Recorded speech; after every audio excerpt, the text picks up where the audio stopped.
You are now listening to the MVP podcast where we explore the business of sports. My name is Courtney. And I'm Jimmy. And on this episode, we spoke to PWHL Boston's Jamie Lee Rattray, who was taken 15th overall in the inaugural draft.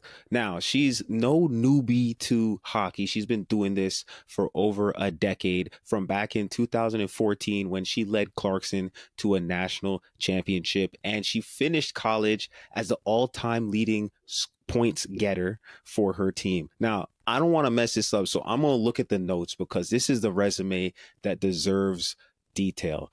She's won the Jana Hefford Trophy as the MVP of the CWHL, where she spent 4 seasons and won a championship in 2018. She also has gold medals in the 2021 and 2022 World Championships. And to cap it all off, in 2022, she went with the national team to Beijing, China, and won a gold medal at the Olympics. If you want to talk about killer instinct, you want to talk about resilience, determination, grit, taking it from the bottom all the way to being an icebreaker in the PWHL, this is the person you want to hear from. Man, it was great talking and catching up with my friend Jamie and hearing the stories about how they went from the CWHL, not even getting paid, to being full-time professionals, being treated the way that pros deserve to be. It was amazing. Yeah, if you really enjoyed this episode, make sure you do us a favor. It's absolutely free. I might beg, but I'm not going to. So just hit the like button, hit the subscribe button if you're on YouTube, leave us a rating on Spotify. And guys, without further ado, here is our conversation with Jamie Lee Rattray. Jamie, you have played at every level. You've been successful at every level. And I'm talking about from the top of the tops, the NCAA, you've won, the Olympics, you've got a gold medal. But really, your professional career this year in the PWHL, you along with everybody else, you're back to being a rookie. So what's it like being in a locker room where everybody is a first-year player? Yeah, it's fun. I think it's an interesting take because actually we've chatted about this a lot actually as like a leadership group on our team. Like we got to remember like everybody is coming from different places, right? Everyone, you have girls that are just graduating college, you have girls that have been out of college maybe 5 to 10 years, different leagues, different teams, different cultures. So I think the big challenge for any team in this league is just like, how do we establish our culture? How do we come together as a team as quick as we can with a season that's only 24 games, right? It goes by so quick. So it's been a ton of fun. It's been a huge challenge, I think, for everybody just trying to find their way and what works. And, as a team, I think for us, it's just been trying to find, what each person's role is and how we're going to be successful within that. And then I think individually too, for me, like, I've been graduated from college now 10 years and I played in the CWHL, which was now almost 5 years ago. And that was the last time I really played a true full season as a full pro. Like I've been training full time with the national team and things like that, but it's another animal playing, every other night or every couple nights. And, the mental ebbs and flows of a season, I think is a whole new challenge within itself. So especially you're being in you're away from home, like you're in Boston. Yeah. So I spent the last 10 years of my life in Toronto and then got drafted here, and new adventure, new city. It's been a ton of fun, but also like a new challenge within itself. And as you get older and kind of more settled in your life, it gets a little more challenging, but it's been a blast to be a true pro this year. And it's all part of the journey. So you got to kind of embrace it as you can. I bet. And it's probably an exciting journey because so many people have been excited, not even excited. I feel excited is an understatement. Like this is one of the biggest stories in sports that I can remember. And quite honestly, the way that it came together so fast, it was amazing. And just story after story of like records breaking, attendance is crazy. And then, they go to the stadiums and the merch sells all out and people can't get it online. So the PWHL has been making crazy noise, and I don't want to say it's legitimized because like you've been doing this for, like you said, like 10 years at least. And now everybody's in a position where they can play the sport that they've been training for and playing their whole life professionally. But what was it like before that? Like life in the CWHL. What is that like?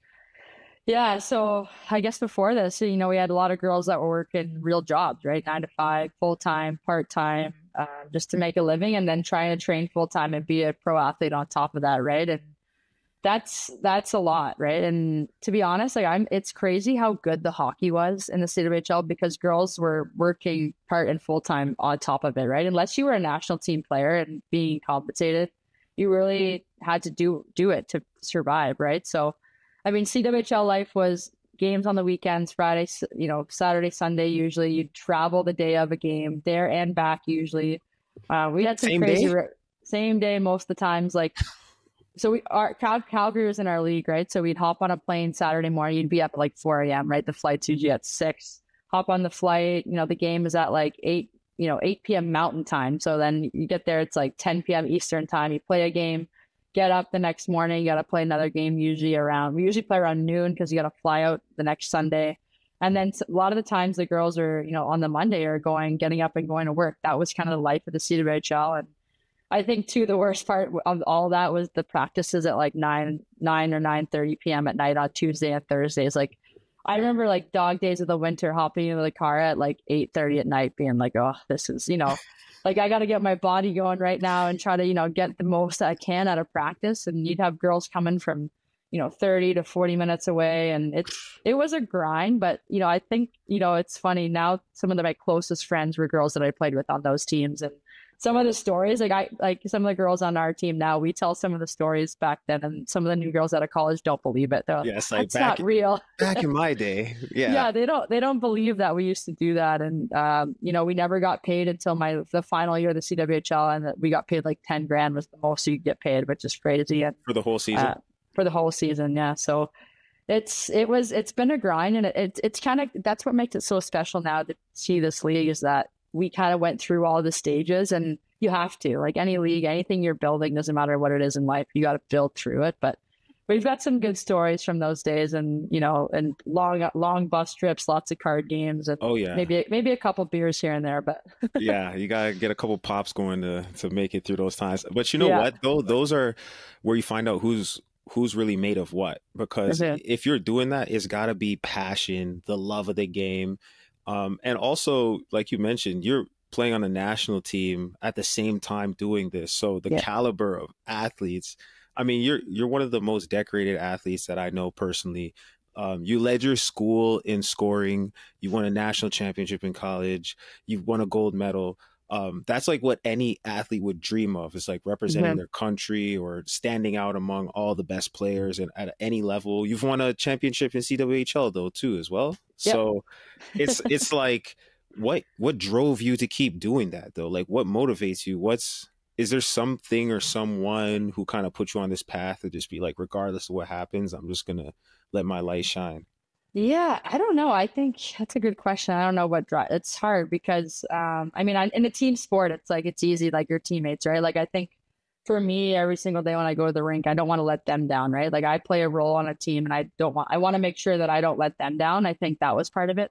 But I mean, when I met you, like I had just been cut from the Olympic team, and kind of my dreams were kind of crushed, and I didn't really know where to go from there. And but at that time, it honestly was the best thing for me. I needed to take a step back because it was becoming almost too much of a job for me. I was putting too much pressure on myself. I wasn't having fun anymore. And in the end, it was probably the best thing for me. I took a step back, changed my surroundings, changed where I trained, changed, you know, who I was training with and things like that. And it really refreshed me as a player and as an athlete. So after that, I kind of, you know, from then on, I really just didn't want to be left on the outside anymore. I think I also kind of focused on what only I could control, right? I can't control what, you know, who picks the team or who is on that team. I can control on how I, you know, react to it and how my effort that goes in behind it. So, you know, that's my drive kind of, but now being back on a full-time team all the time, I think the big thing is making sure I don't want to let my teammates down. That's what drives me. And,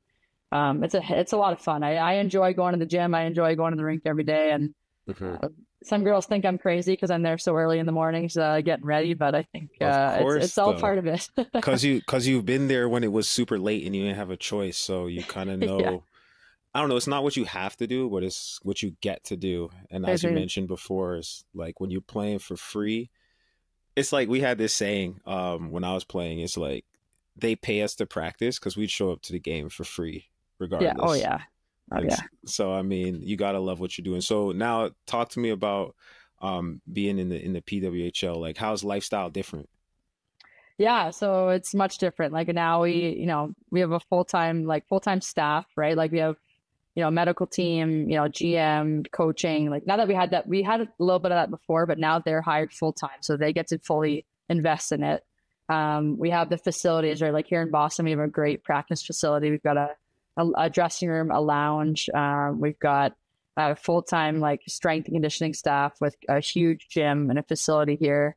And then we've also like the best thing is it's so funny. I think about this, but I show up to the rink, there's breakfast, I eat, I go train. And then as soon as the day is over, I get lunch, and I don't have to think about, that stuff, for half the day. So that was so fun. Like it's so funny to think about that the food is like a highlight for me, but that was a big one. And then, yeah, just not having to worry about anything else other than hockey. Like before we'd have to like deal with our equipment, right? Like we'd have to carry our equipment to and from the rink, things like that. Now we have a full-time staff that does that. I just have to walk into the rink with nothing and show up and make sure I'm ready to perform every single day. And it's honestly the dream. And then we get to hang out with like 20 other girls that have the same goal. And that's super fun. Right. And we've been really fortunate. I think everyone around the league too, like I'm pretty sure every team is in a really good spot in the same situation. So it's kind of been like a pinch me moment when the league first started. All the older girls that I've played with over the years, like, is this actually happening? Like, is this actually real? So it's been a lot of fun. And I mean, Boston's a really great city to live in as well. So it's been a ton of fun. Yeah, that's crazy. So you go out to Boston, all across the league. There's been a lot of, it's been well received. So whether it's Minnesota, Toronto, Ottawa, Montreal, they've all had huge crowds. What's been the most exciting game that you played in so far, or the most exciting moment?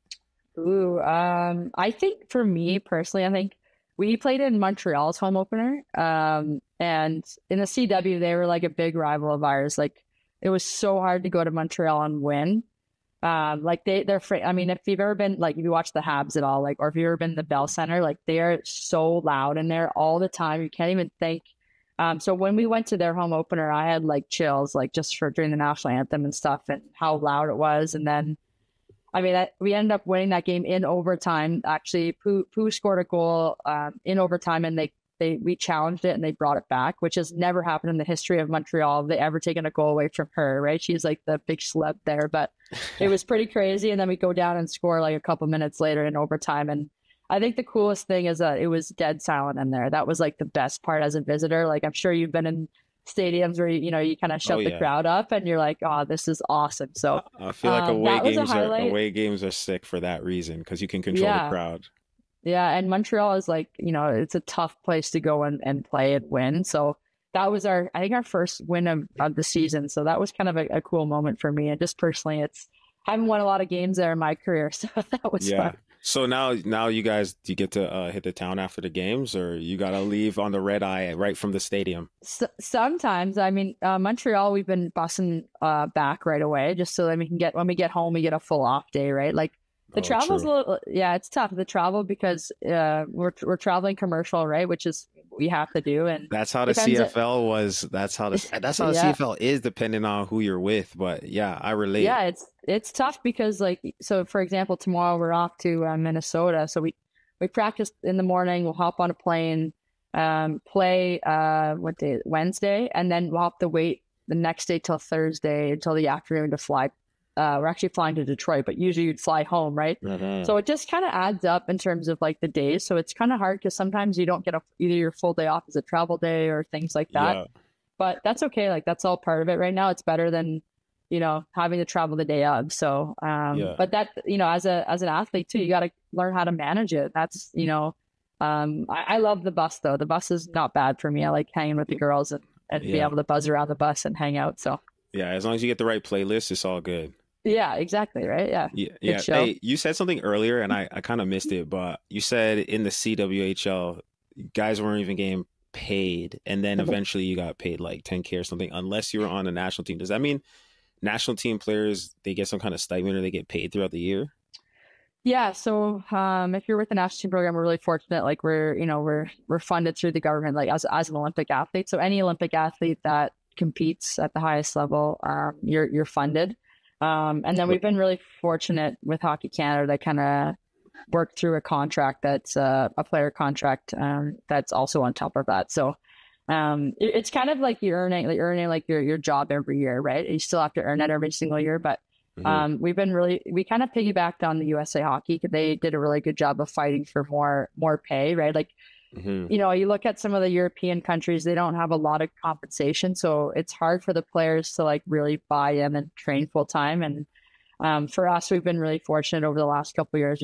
We have a great, leadership group that takes care of that for us, and a great lawyer that kind of fights for us. And we've really made a lot of steps forward in terms of, being compensated. And now obviously with this league, it makes a big difference. But when we weren't getting paid, other than Hockey Canada, it was hard. The girls were working, some girls are working full-time, part-time. We had firefighters, police officers. And to be honest, like some of the girls that didn't, make this league or get a chance to, like, because they have full-time careers, those are the girls that we really need to recognize because they put in so much time.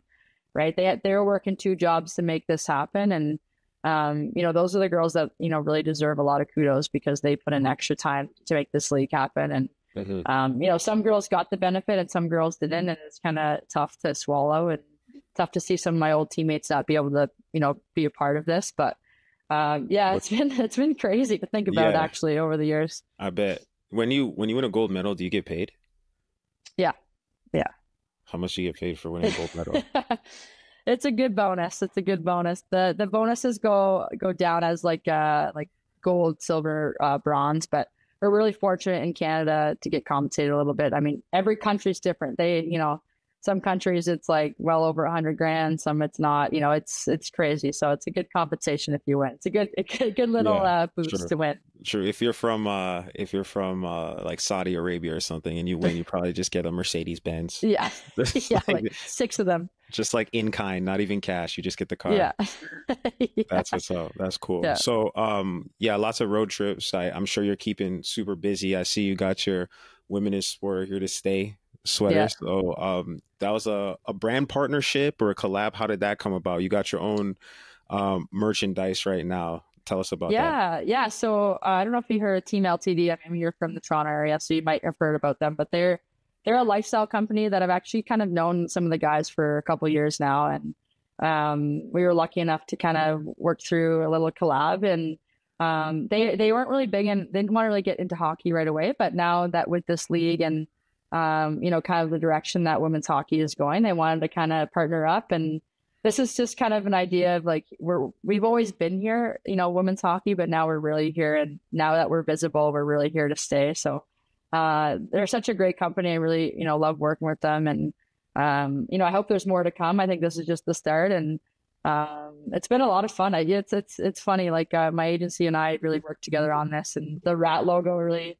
came about. I can't believe it actually came through, but everyone's asking for hoodies with like just the logo at the front. I don't know if I want that, but it's been really cool. So hopefully in the future we can kind of collab on some more stuff. And I'm a big clothes person. I think a lot of the girls will tell you that I love shoes and clothes, and that's where sometimes I spend a little too much money. So it's kind of cool. It's kind of a cool little partnership. So you interested in any other kind of entrepreneurial or like personal brand type things? Is that something that you focus on, especially because you mentioned like you've been doing this for a long time, and then what's next, right? So do you give any thought to like your personal brand or any other ventures?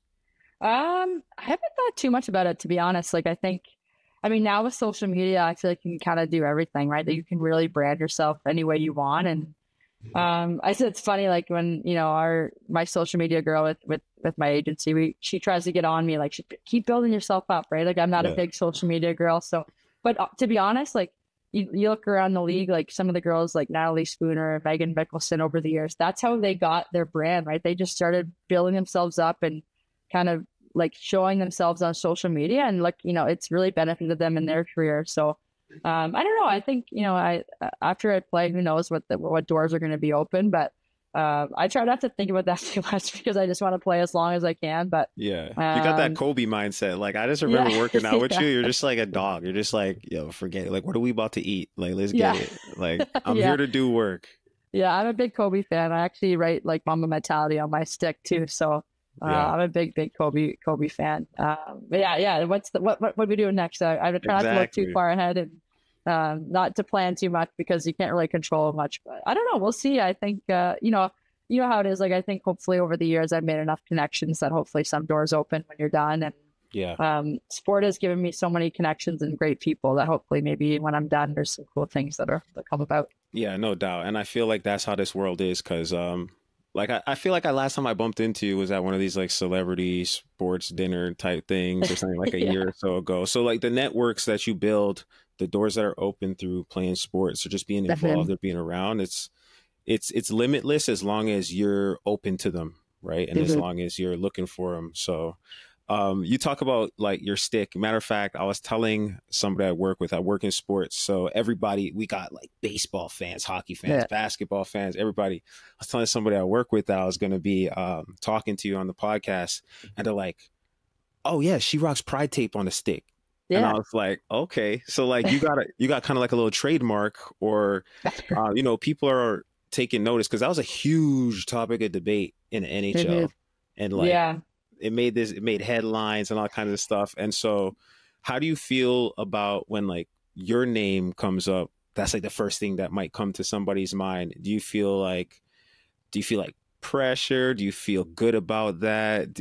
Is it something you're like, oh, people actually notice? Like, I love it. I think that's great. To be honest, I'm happy. Like, that's something that I think needs more visibility. Like you said, with the NHL, I wasn't really too thrilled on how they kind of did it, right? Like, I think it's hard, right? There's so many things going on in the world, but something that's so close to me, and I've never been shy on who I am and things I represent. But to be honest, like, the reason why I did the tape was just to be like, hey, it's not just one night; it's every day, especially for me. And I think a big part in our game is I've never had an issue with it not being a safe space, right? And I think I've been really fortunate in my career to have a very positive experience, but maybe not everyone has, right? So for me, I think it's just who I am and who what I do every single day. So I that was big for me. Is like, okay, we can do it one game or we can do it, every day. So I put a little strip on the top of my stick and just show it off every single day. And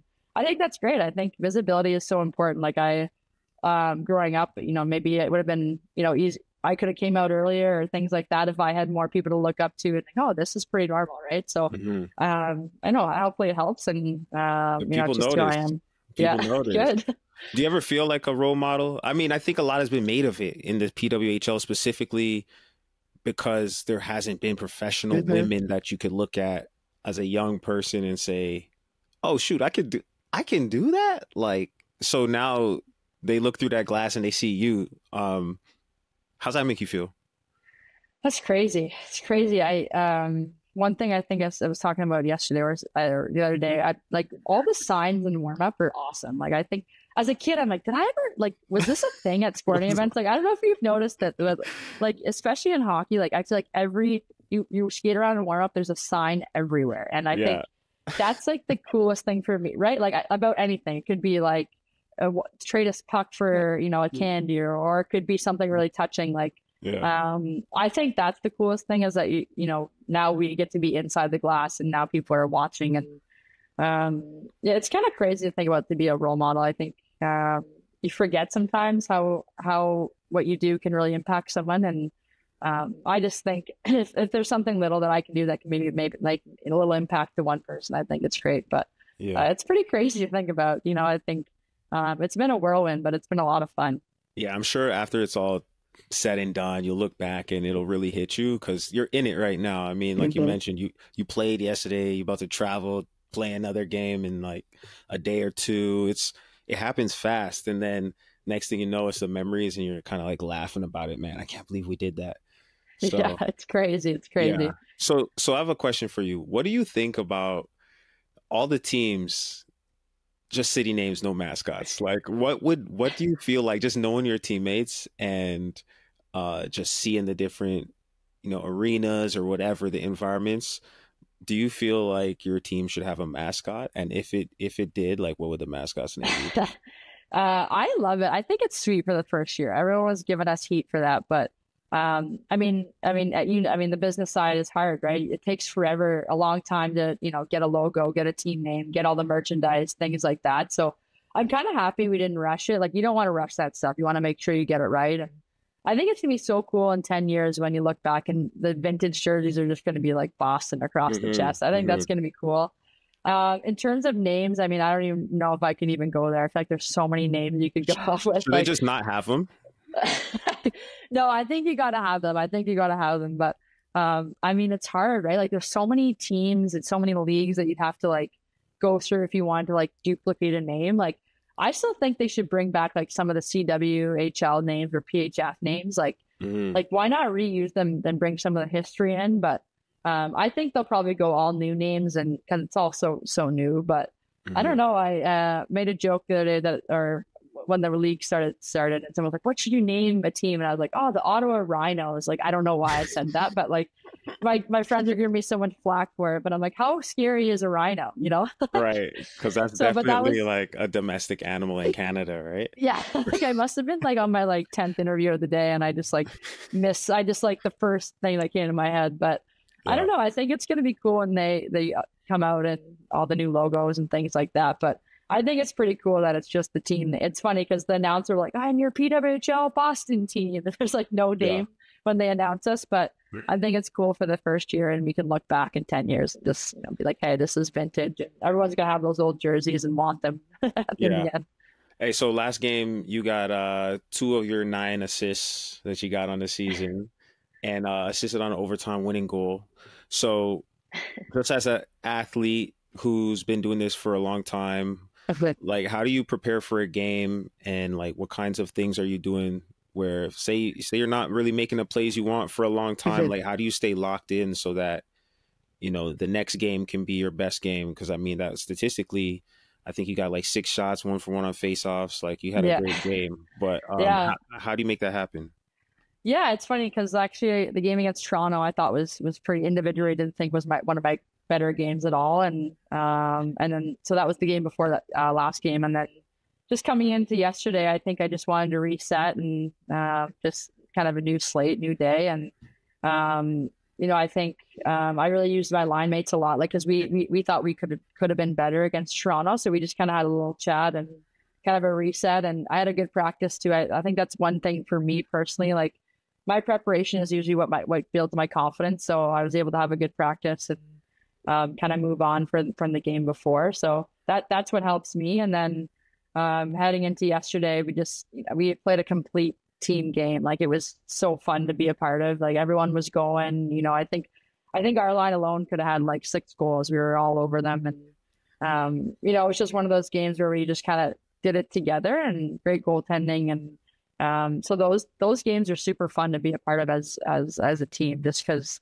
that everyone is going and everyone's a part of it. And I'm just really, really happy we won, because it's nice to get a couple wins under our belt. I think, especially for our team, we've been doing a lot of things right, and sometimes the games don't go our way, and that's just the way sport goes. But I think finally yesterday we felt like we really got rewarded for a really good game. So I'm hoping we can build on it. And personally for me, next day, how can I prepare?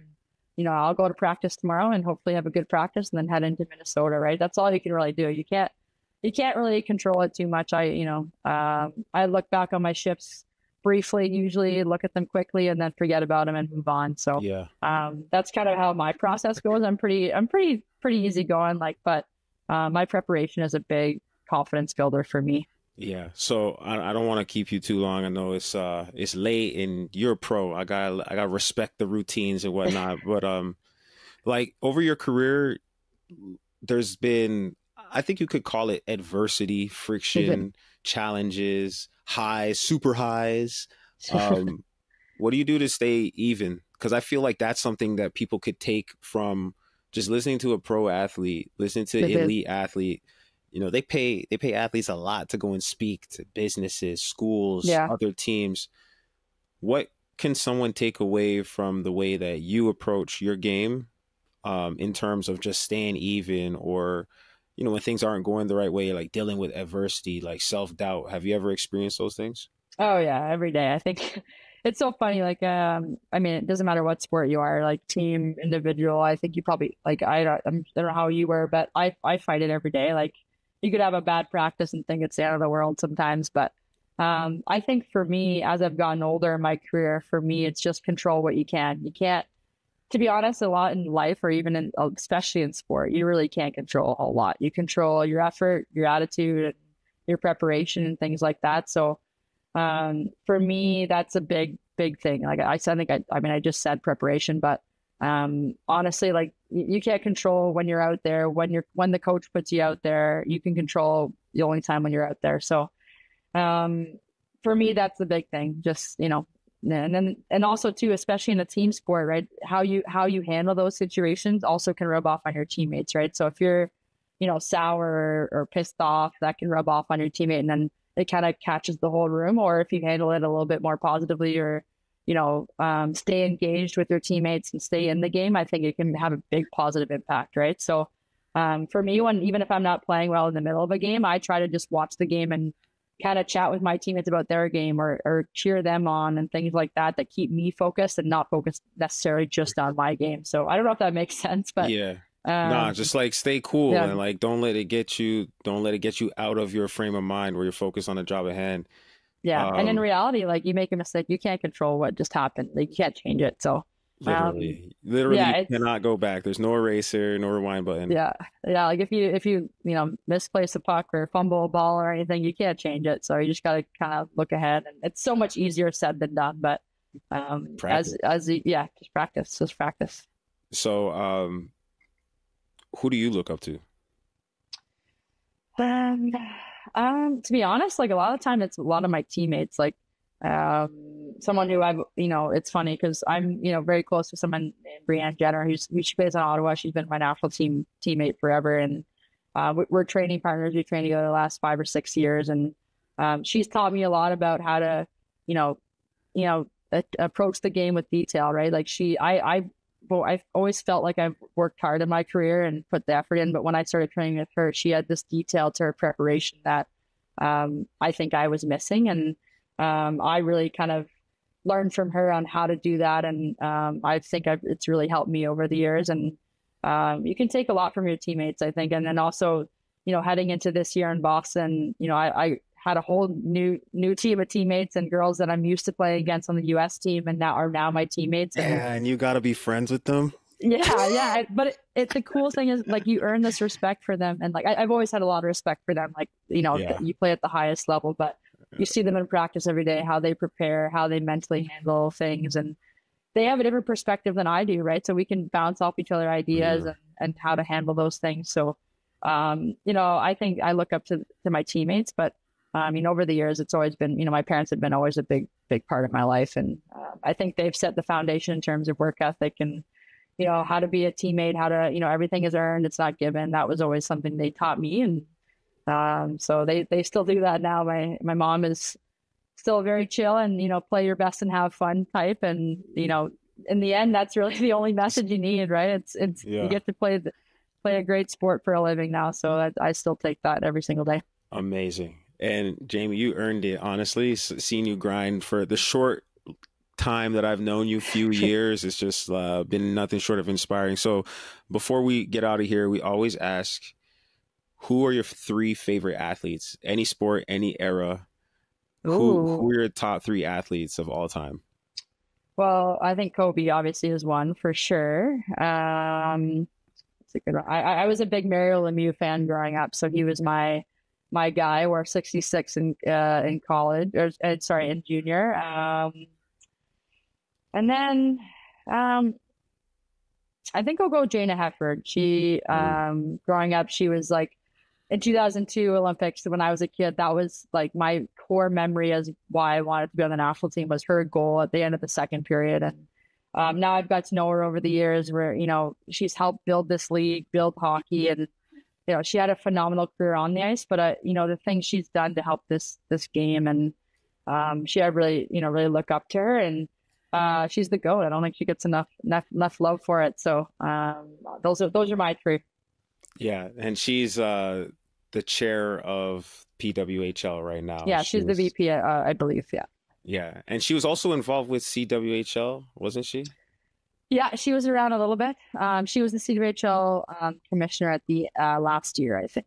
Yeah. So it's a little fuzzy. So she's got it. I know. I'm asking you to pull out the historicals, but no, that's a name that I feel like maybe some people who are casuals, or maybe even like myself, I'm not the deepest. I don't have the deepest knowledge on all sports, so names that I recognize, I want to learn it and get the deeper story on them. But I know a great player, and I didn't realize that she was also like crazy businesswoman as well. So yeah, she's done it all. Like, she's one of the most intelligent people around, and she's done it all. And I think a player too. But then when she was done, she never took no for an answer. She really helped build up the people around her, which is really cool. So she's the best.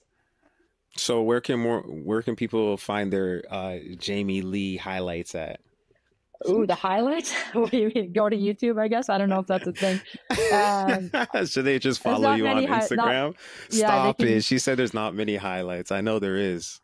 Well, there wasn't very many videos back in the day, but I'm just kidding. No, yeah, you can follow me on Instagram and things like that. And if you want your merch, go to Team LTD and all the links there.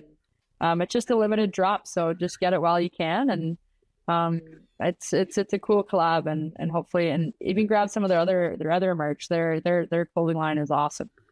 Cool, and we'll definitely be keeping an eye out for Boston in the P. Can we call it the PW? What are we calling it? Yeah, PW is good. We're coming. Boston is coming. We're going on a roll. Just wait. Let's go. All right, Jamie, I appreciate you taking the time. This has been a lot of fun. That was awesome, Courtney. Great catching up with you.